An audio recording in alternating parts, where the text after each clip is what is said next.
Hi, this is Tim, and today I want to take you through an informal rundown of the gear I took with me over the Continental Divide Trail last year. So I'll separate timestamps for all the different sections, and I'll include my lighter pack at the end. So starting off with the bag, this is one I think we put the most of the time into, and I was actually a bit disappointed going with the Gossamer gear because it was the most comfortable, but I really liked the Hyperlight. So it just shows that. So starting with the bag, I went for the Gossamer Gear Mariposa. Really good size, I think. I think a lot of them are around that same size. And I just like the feature set. So first it was the most comfortable for me. I actually really wanted to get the Hyperlight, but this one, the foam just sort of suited me better. Things like the pockets being able to open with one hand, and a specific note for the Gossamer gears is that their different hip belts have different sizes of zips and different configurations. So look into that as you choose.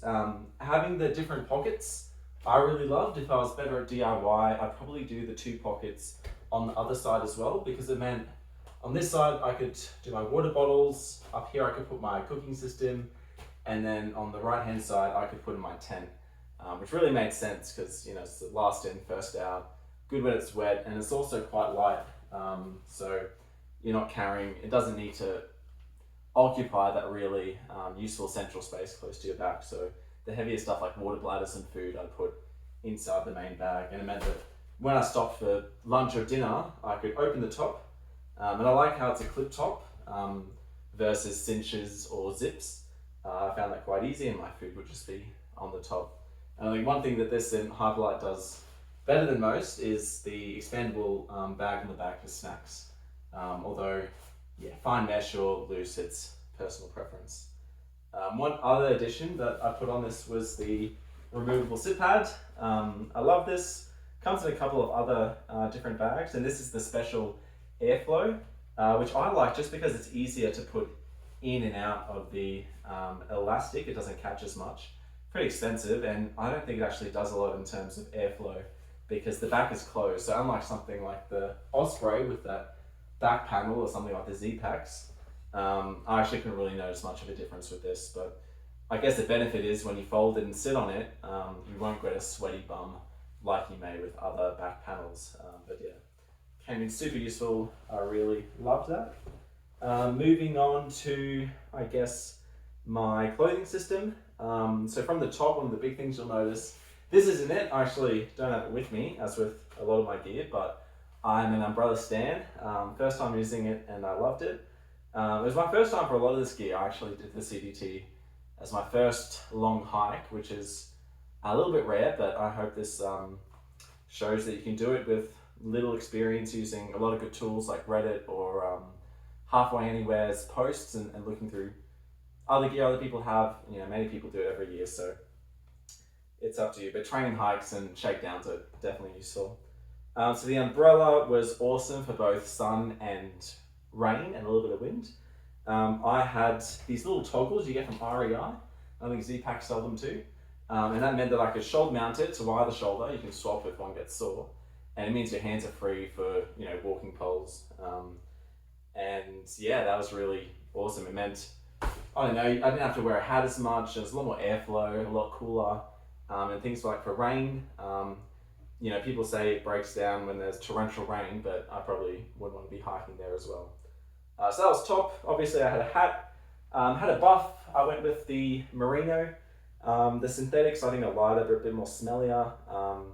And I'd actually probably look into maybe getting the cotton one because I don't use buffs for a lot of things despite their reputation. But one thing I'd love to use them for would be to wipe down condensation on my tent in the mornings, and the wool doesn't really do a good job of that. I included the mask here just as a note to remind me, if you're going to be in like California or anything when there's fires, it probably is handy to bring a mask with you. That's just an unintended benefit. In terms of clothes, I was very much a long shirt, long pants. Love the pants, love my outdoor research for Rosie. I've had them for many years and I've never liked zips. I tried shorts, but yeah, the pants are double as wind pants and a wind shirt, so I would just recommend trying it, giving it a try. In terms of shoes, actually both of these I didn't use. I went with the classic Ultra Lone Peaks, which are awesome. I really love the toe box, love how light they are. But it just goes to show how I experimented a bit.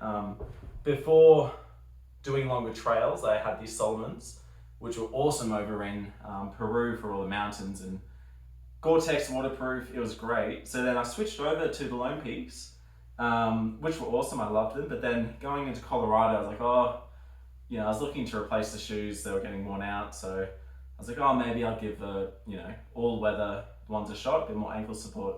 But that turned into the worst case of waterproof shoes and why most people don't get them because, first or second night, my shoes were soaked, probably because of some puncture, and then they'd never dried out. So I think, as with everything, just experiment.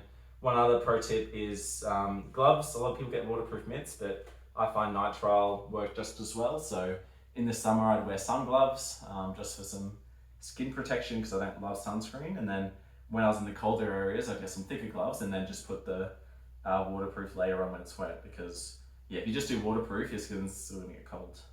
I did get a helium rain jacket. That was good.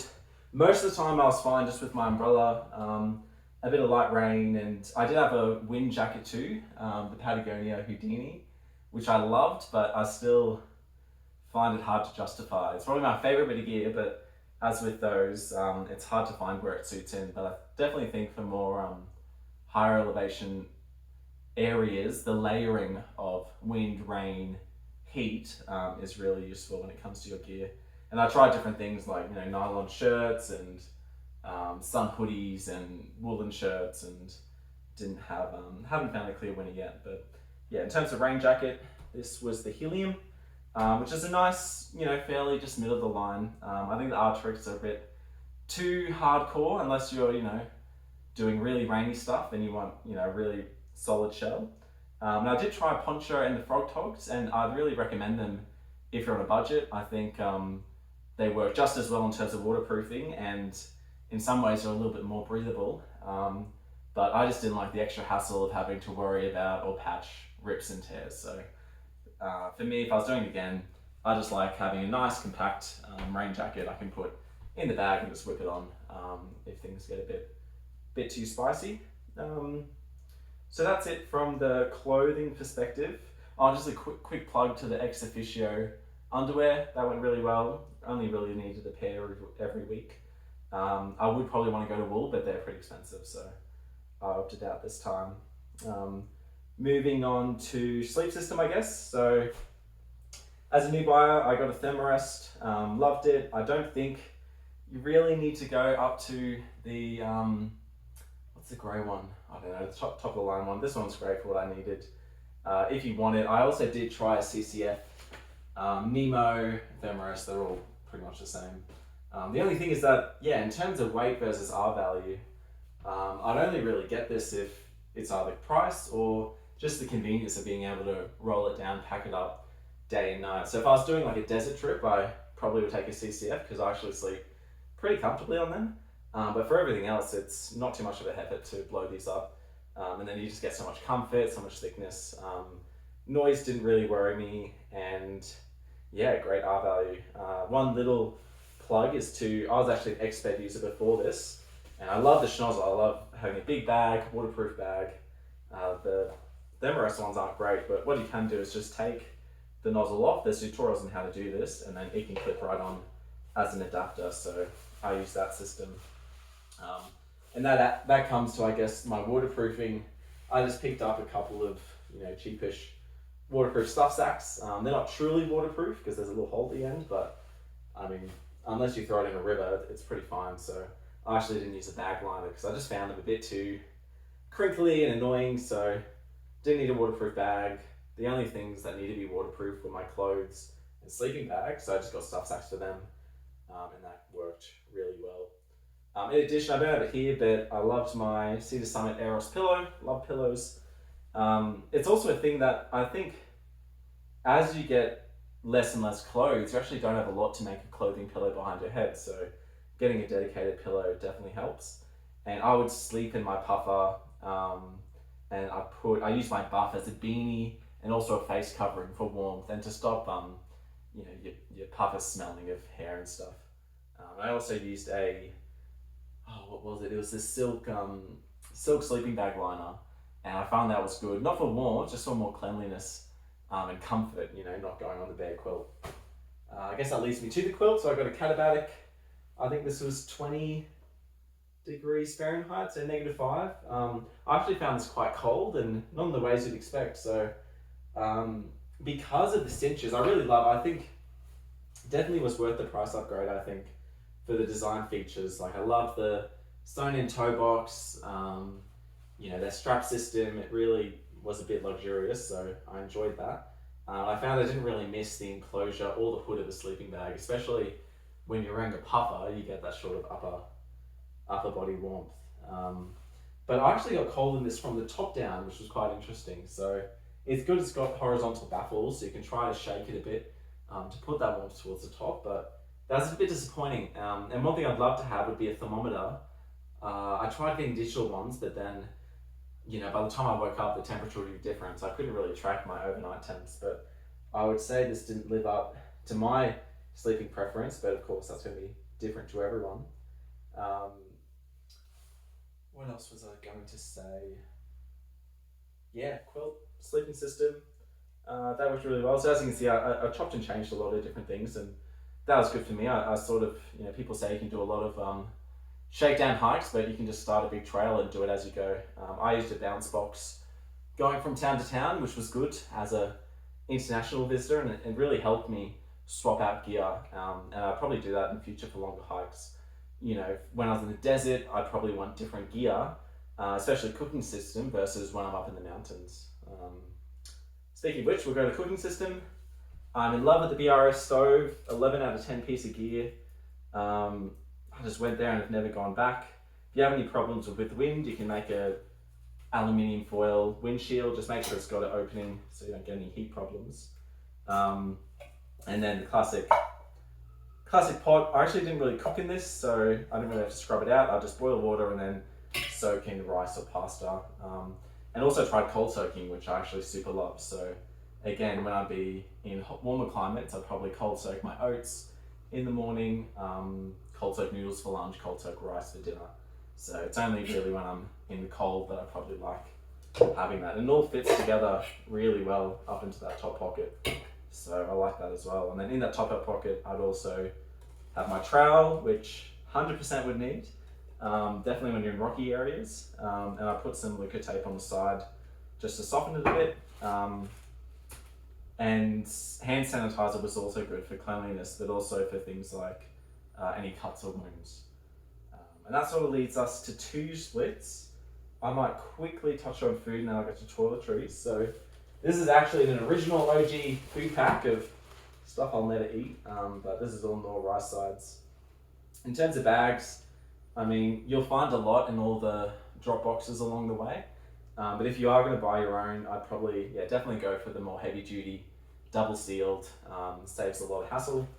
I think it's good when thinking about your food system, well, especially with bears and rodents, to sort of separate smell and attraction versus protection for the animals. So I think in terms of smell, I think really the only thing is OPSACs, and these all seem to fail on me. You have to be really careful with the seals. So yeah, that was a bit disappointing. So I'd always have to bring a spare. The one time I actually saw a bear, it was a black bear, but the previous night my OPSAC had failed, so that wasn't a great night going to bed. So I brought spares, and that was actually really good, because there's nothing worse when you crawl up into bed and you've hung your food or whatever and you find a muesli bar or something. So it's actually nice to have a spare one so you can keep something near you. It's not perfect, but better than nothing. Speaking of that, OPSACs are great for lazy people like me who don't want to hang. And also when you can't hang, I think there's a lot of areas where not a lot of trees around, and yeah, it's the last thing I'd want to do coming into camp for a night.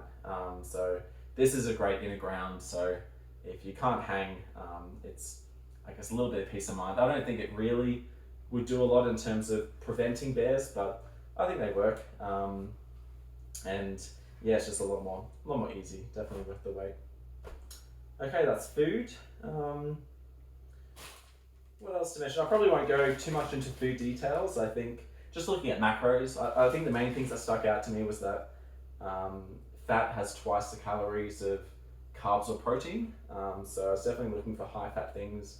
Bringing a small bottle of olive oil is a great way to keep calories, and definitely keeping up protein. So my main go-tos were peanut butter wraps, tuna packets. In the packets, I love, in Australia we don't really have that, they're all in cans, so that was definitely good. And then just something like carbs or protein overnight, so it gives you fuel and that keeps you a little bit warmer.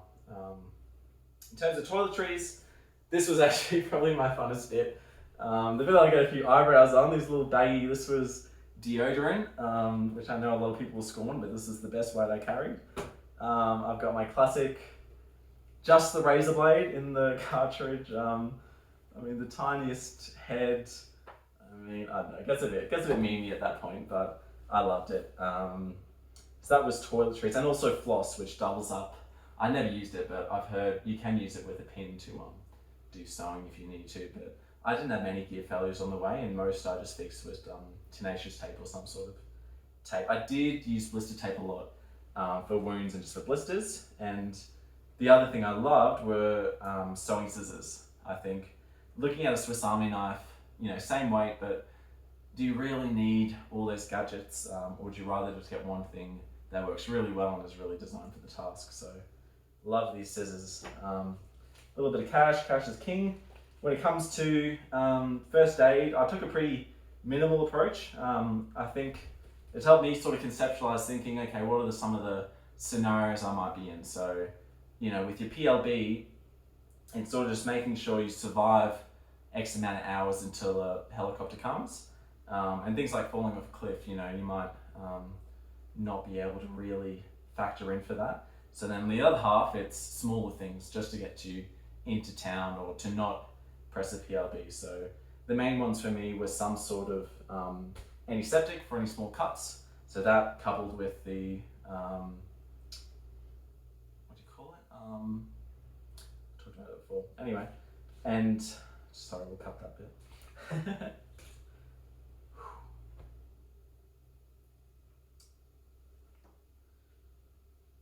So the main things were antiseptic for cuts, medications for diarrhea, nausea, and then just a general, you know, painkiller, ibuprofen type thing. Also some backup water purification tablets. This helped me. My water system failed, I think due to freezing when I was up in the mountains. So this lasted me a few days to get into town.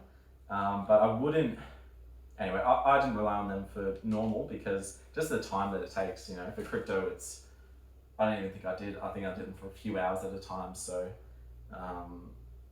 going into the future, and I guess this ties into my water system, I was doing Catadine just because, I don't know, I was into the hype of the fast speed that I think if you look at studies, they're the same as the soya after they get clogged a bit. So, and I mean, I prefer the soya just because of the screwing mechanisms, you know, it fits in with so many other bottles, you don't have to get specific things. So I'd go for that in the future, but hopefully I want to transition to an ultraviolet.